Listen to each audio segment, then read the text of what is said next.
China invested $12 billion in Latin America just last year. They signed strategic partnerships with 7 countries, including Mexico. He's going at BRICS. China's military ties to the region now include arms sales and training exercises. Are you comfortable with China deepening ties with our southern neighbors? Of course not.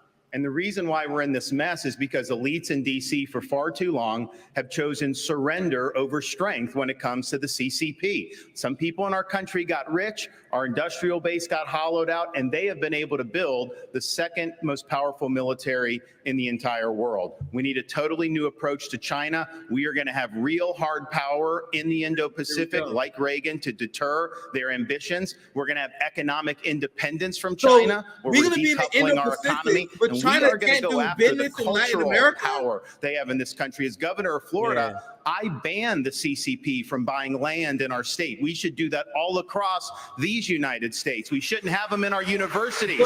We shouldn't have Confucius institutes. So you see a country in decline, our power's in decline. China's going to surpass us this decade, and if they do that, that's going to affect every single American household. As your president, I am not going to let that happen. I'm going to reverse this. How are you going to? How exactly are you going to stop BRICS, sir? When it comes how? To the CCP. What are you going to do? Under Joe Biden, we are a country in retreat. China is investing heavily in their tech companies. $280 billion every year on semiconductor research and development. That is 1 CHIPS Act per year. Governor DeSantis, you say companies like Google and Meta have too much power. Doesn't going after them give China an edge? No, I think you look at how our societies develop. They have huge amount of power over our society. They've cracked down on free speech. We're not saying you don't want them to do business, but you want it to be a free market. And right now they're monopolies. But this issue of China, I think, is really going to be fundamental. We have subcontracted out so much of our national needs to the CCP. We rely on them for a whole host of issues. We need to reshore and we need to decouple all those important industries. We need to get that back in the United States. They are our top geopolitical adversary by a country mile. Xi Jinping's got huge ambitions, not only in the Asia Pacific, but as you mentioned earlier, in our region. But ultimately, we've got to beat him on the economy. And so that's what we'll do as president of the United States. How dare you have ambition? I wanted to follow up on this because 22% of American workers fear their jobs will be lost to a robot. And you said in the past that the free market is the way to go. Would you retrain workers who lose a job to artificial intelligence? Not even everybody can even answer it.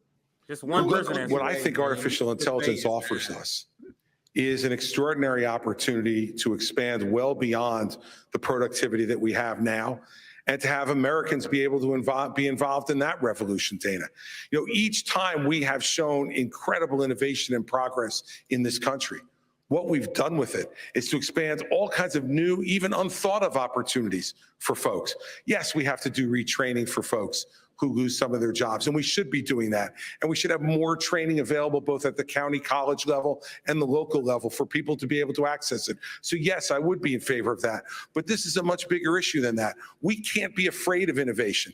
America has been the great innovator of this world over the last 250 years, a technological innovator, a manufacturing innovator, and a freedom and governmental innovator.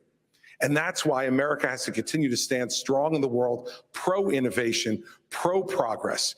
And I will tell you this, as President of the United States, what I will do is to make sure that every innovator in this country gets the government the hell off its back and out of its pocket so that it can innovate and bring great new inventions to our country that will make everybody's lives better. Mr. Ramaswamy, TikTok is banned on government-issued devices because of its ties to the Chinese government. He's going back to China right here. He joined TikTok after dinner with boxer and influencer Jake Paul. Should the commander-in-chief be so easily persuaded by an influencer? So the answer is I have a radical idea for the Republican Party. Because he has We need TikTok? to win elections. And part of how we win elections is reaching the next generation of young Americans where they are. So when I get into office, I've been very clear.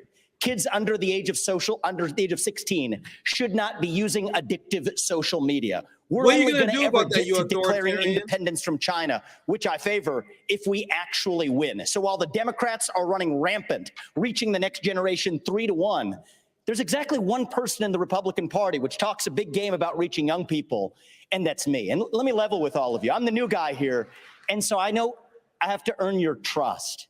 What do you see? You see a young man who's in a bit of a hurry, maybe a little ambitious, bit of a know-it-all, it seems at times. I'm here to tell you, no, I don't know it all. I will listen. He is a person. I will have the best people, the best and brightest in this country, whatever age they are, in other words, me. We will be probably many of the people on the stage included. That's how I built my companies. I want to be challenged. I want people who disagree with me. That's what makes America great, because we're not a perfect nation. We're founded on the pursuit of perfection. That is what makes America great. And that is why we will end it once we win this election. I have to jump. I have to jump in here. I'm sorry. No, you don't, man. There's one person on this. This is infuriating because TikTok is one of the most dangerous social media apps that we could have. And what you've got, I honestly, every time I hear you, I feel a little bit dumber for what you say, because I can't believe that here you've got a TikTok situation. What they're doing is these 150 million people are on TikTok. That means they can get your contacts, they can get your financial information, they can get your emails, they can get text messages, they can get all of these things. This is very important for our party. Exactly what they're doing. This is very important for our party, and I'm going to say you've gone and you've helped China make medicines in China, not America. You're now wanting kids to go and get on the social media that's dangerous for all of us. You went and you were in business with the Chinese that gave Hunter Biden $5 million. We can't trust you. We don't trust you. We can't have TikTok and She is Mr. Ramaswamy, you have 15 seconds. I think, excuse me. You have 15 seconds, Mr. Ramaswamy. Thank you. I think we would be better served as a Republican Party if we're not sitting here hurling personal insults and actually have a legitimate debate about policy following Reagan's 11th commandment in his honor. And the answer is, that is what actually makes our country strong. And I believe in these people. These are good people on the stage.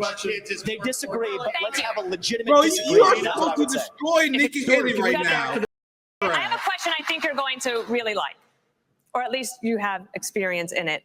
And we need to talk about America's farmers, because there is a foreign policy connection here. The U.S. and China are in this fierce economic competition. It's hurting American businesses. And there is blowback against American farmers because China then You only had two people talk about it. How would you, Can we get everybody to answer the question on American Ukraine? farmers and ranchers from that kind of retaliation from a foreign government like China?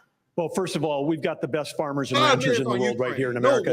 If they have a level playing field, they can outcompete anyone in the world. But this is part of the larger issue that we're talking about here, which is we're in a Cold War with China. The Biden administration won't admit that. But we're also in a economic war through what we're doing with agriculture and energy. And we're also in a war with them relative to cyber war. We get attacked every day in North Dakota, every state, every school district, our tribes, all being attacked every day by either China, Russia, Iran, or North Korea.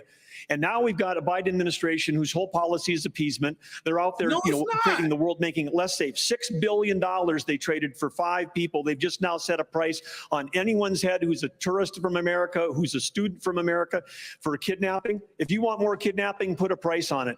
And then they're also helping Iran get to have more. This guy is not on the stage closer to nuclear weapon, which pushes all of the Middle East closer to China and Russia. The whole thing is absurd. And then, of course, we're going to give Ukraine to Russia, and then we're going to give Taiwan to China, and think that's a foreign policy. That will make our nation less successful, make us more poor. And at the core of all that is energy policy, because China imports 10 million barrels of oil a day. They're the largest importer in the world. And we've had 4 cabinet members from the Biden administration there this summer, and none of them talked about U.S. energy. The first one to go to each of those countries was Kerry, to talk about the folly of the climate policy, which is making the world less stable. It's empowering dictators. It's not about climate change that we need worried about. It's about the Biden climate policies that are actually the existential threat to America's future. Thank you.